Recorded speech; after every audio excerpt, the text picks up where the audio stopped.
Bang Anom, ini agak unik nih. Kita ketemu Bang Anom di sini. Biasanya kan kita ketemu di kantor, di ruang sidang, bersama dengan para pejabat, para artis, politisi. Sekarang Abang nongkrong di Di kebun tengah udah kebun nih Bang, ada apa dalam nih rangka Bang? apa Bang? Bisa cerita dulu Bang.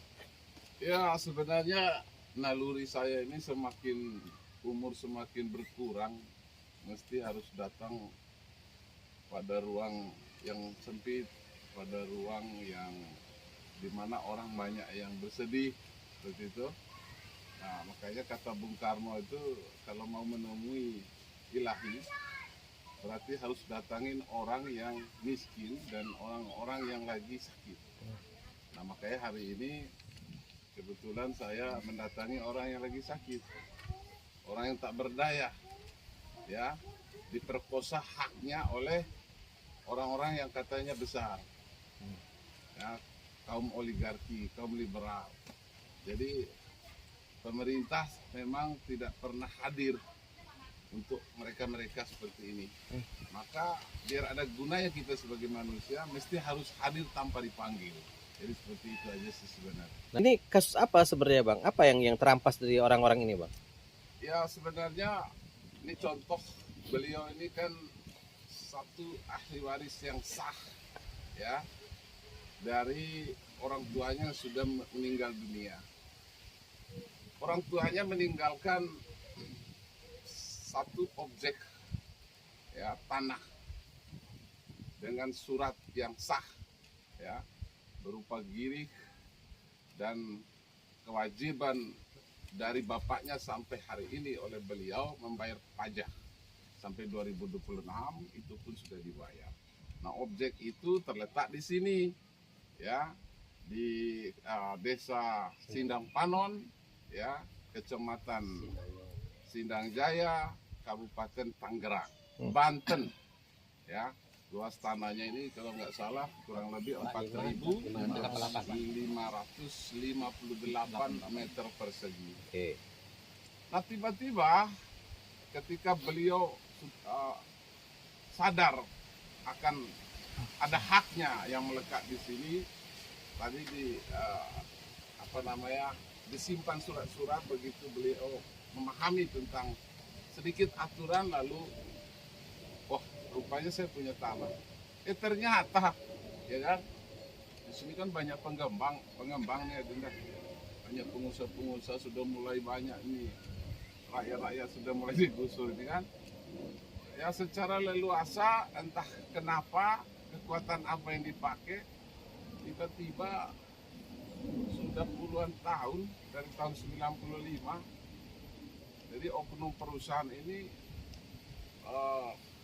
mendudukkan orang, ya, nggak tahu lah apakah itu centengnya atau apa, nggak tahu, mendudukkan seseorang untuk menguasai, merusak, ya, terus kemudian menanami semua lahan ini, nah, tanpa ada dasar hukum yang jelas sesuai dengan hukum. Ketika saya konfirmasi kepada pihak desa yang menaungi sebagai orang tua daripada warga di sini, desa pun nggak punya data, desa pun nggak punya warga peralihan hak dan segala macam. Nah sementara pihak ahli waris ini masih intens melakukan hak kewajiban dia. Nah sampai dia mau memasuki objek ini pun sulit. Mau nanam pohon aja dicabut-cabutin sama yang jaga.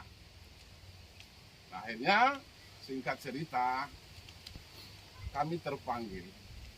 Ini lawyer-lawyer ganteng ini semua ini terpanggil nih.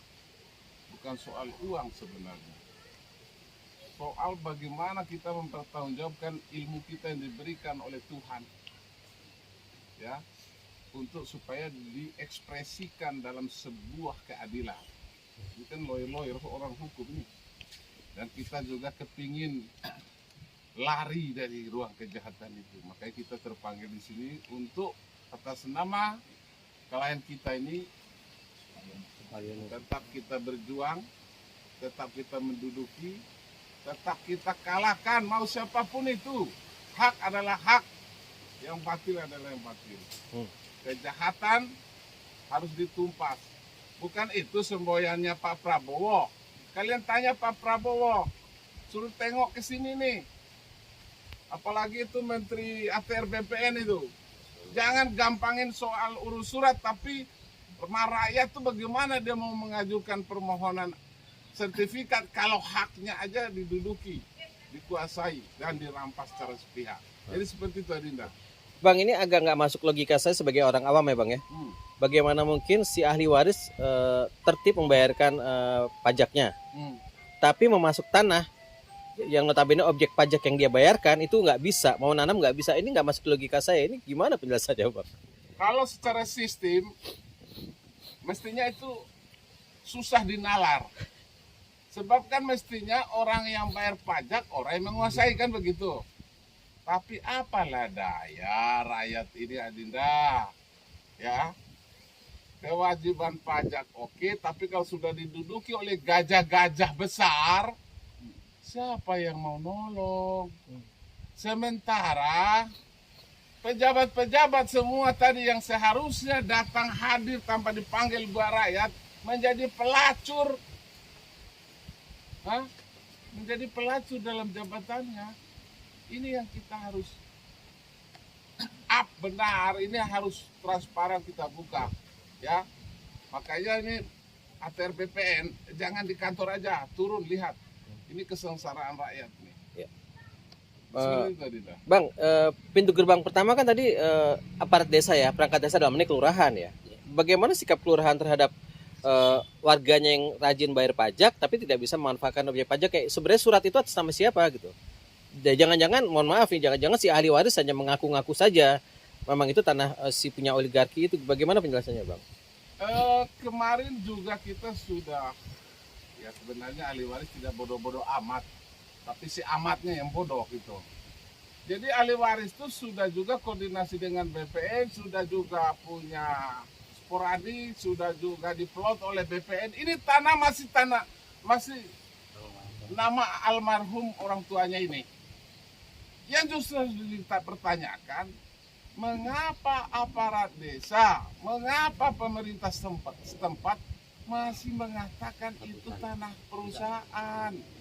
Kan mestinya di sana ada buku induk, ada peralihan warga, ada apa? Nah, ketika ditanya oleh tim saya, katanya kemarin masih di akhirat itu barangnya, ya, belum muncul di dunia. Jadi seperti itu. Lantas apa Bang dokumen-dokumen di depan ini Bang? Ini sebenarnya Nah, ada laporan polisi juga tuh. jadi kita duga keras. Ya, bukan hanya keras ini. Real. Dari tahun 95 dikuasai secara sepihak, ya. Bahkan katakanlah tadi ahli waris mau datang aja tuh katanya masih ada makam saudara kandungnya beliau ini meninggal tuh kecil. Itu pun sudah diratakan. Kita terpaksa, ya, karena ini persoalan hukum harus dilaporkan penyerobotannya di Polres Tiga Raksa tentang siapa yang menguasai secara sepihak dan melawan hukum ini. Ya. Jadi mudah-mudahan laporan ini saya minta kepada Kapolres Tiga Raksa, ya, Kapolres Tangerang, cepat ditindaklanjuti ini, ya, karena ini menyangkut di bawah kehormatan negara, di mana rakyat itu punya hak konstitusionalnya, di mana punya hak kedaulatannya rakyat ini. Ini saya mohon segera polisi melakukan penyelidikan dan bahkan untuk supaya tingkatkan di ranah penyidikan agar tersangkanya jelas. Dan sampai hari ini saya ingin katakan, ini bukan sengketa, ini murni penyerobotan, ya, karena saya tidak pernah melihat mereka punya surat terkait ini, ya.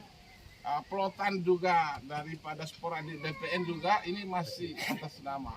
Lalu pertanyaan hukumnya, apa dasarnya mereka mau masuk ke lokasi ini dari tahun 95? Bang, mungkin setelah laporan LP ini, apa lagi yang dilakukan Bang oleh tim Bang? Ya, saya kemarin sudah minta persuasif ya sebenarnya. Ini mas, ini rakyat ini bayangkan ruginya sudah numpuk-numpuk. Masih saja kita mau punya etika baik untuk bicara win-win solution.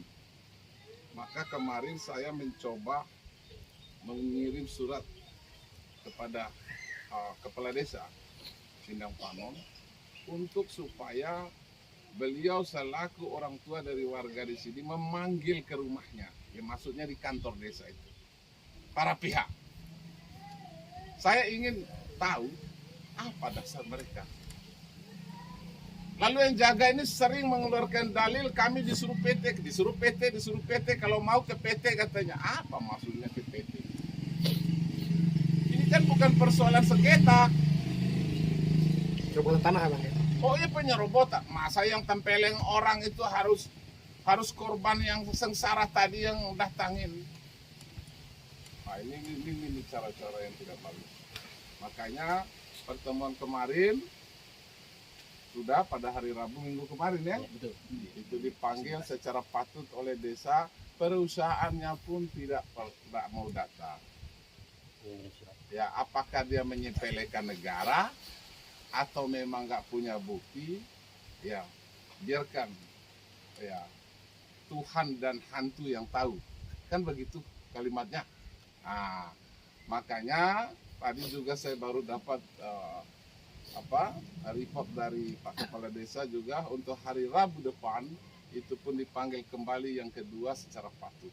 Jika tidak datang, kami harus paksa pihak desa untuk mentandatangani sporadik dan ditingkatkan ke dalam ruang sertifikatnya demi kepentingan hukum yang melekat terhadap ahli waris. Jadi itu saja sebenarnya. Ya sebenarnya saya mau kasih tahu bahwa kita review kembali di sejarah cerita dari ahli waris bahwa rumah yang ditempati mereka itu rumah orang tuanya. Masih tanah orang tuanya milik. Ya. Rumahnya. Berarti tanahnya Iya. ya. Enggak, iya.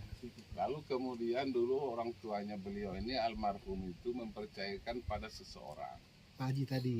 Ya, untuk supaya digarap nanti hasilnya diserahkan juga pembagiannya sama orang tua beliau. Nah entah kenapa tiba-tiba kok ganti orang. Pindah tangan ya Pak. Nggak tahu pindah tangan atau pindah piring nggak tahu ya. Tapi intinya tiba-tiba kok ada orang lain. Kalaupun pindah tangan ada peralihan berarti kan harus ada ceritanya. Iya. Lah ini nggak ada sejarahnya. Di kantor desa pun datanya nggak ada. Bagaimana itu orang bicara jual beli kalau Nggak ada semua. Hah? Nggak ada bukti-bukti. jadi tapi inilah prinsipnya beginilah. Girik asli utuh yang dimiliki mereka belum pindah tangan. Oke, ini fotokopinya, aslinya ada. Dan kewajiban beliau selaku taat pajak sampai 2026 dibayarkan Atas nama ahli atas waris. nama orang tua dari ahli Bukan waris. PT yang dimaksud. Bukan. Pertanyaannya, bagaimana orang bisa menguasai ini? Apa tidak menghina Pak Prabowo ini?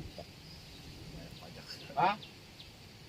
Masa rakyat jelata yang bayar pajak PT yang menikmati? Iya. Hei, apa nggak menghina ini pejabat nih Pak Menteri? Kau orang ini, ya kan? Itu prinsipnya itu. Sederhana aja, nggak usah tinggi-tinggi cara berpikir kita gitu. Berarti Dengan kekuatan yang sederhana, dengan doa yang setinggi ya langit yang biru, nah, kita nggak mau tahu, kita kuasai di mana. berarti intinya Bang, ini bukan tanah sengketa. Bukan, Ini nggak ada penyerobotan. sengketa di sini. Orang sengketa di mana? Orang maling kok. Ya. Maling kok sengketa. Kalau sengketa itu mesti ada hubungan hukum. Ya. Apa hubungan hukum beliau dengan PT? Apa hubungan hukum beliau dengan yang namanya Alek ini? Walaupun ini nama palsu nih Alek nih. Hah? Sudah saya cek ini. Nama palsu nih dipakainya. Apa hubungan hukum? Orang bersengketa dalam hukum itu mesti punya hubungan hukum. Tidak mungkin kita berantem sama tetangga yang radius itu 1 kilo. Hah? Mesti berantem itu kalau nggak sama anak, ya sama cekcoknya sama istri. Gitu? Itu karena punya hubungan hukum. Pertanyaannya, Bagaimana punya hubungan hukum mereka dengan yang katanya Ale, yang katanya PT itu yang orang yang datang menguasai itu? Iya. Harus ada dong. Dan saya minta juga pihak pemerintah setempat jangan nggak ada data tiba-tiba oh iya itu di pelotan PT. Ini kalimat apa ini kita ini? Hah? Kecuali ada data yang mengalir. Hmm. Kecuali ada fakta-fakta yang di mana saat itu telah terjadi peristiwa hukum, katakanlah peralihan hak tadi. Ini nggak ada. Hah? Makanya saya mau katakan, ya jangan salahkan bapak yang mendidik dan jangan salahkan ibu yang mengandung. Salahkan bahwa nenek kita sudah nggak perawan dari dulu.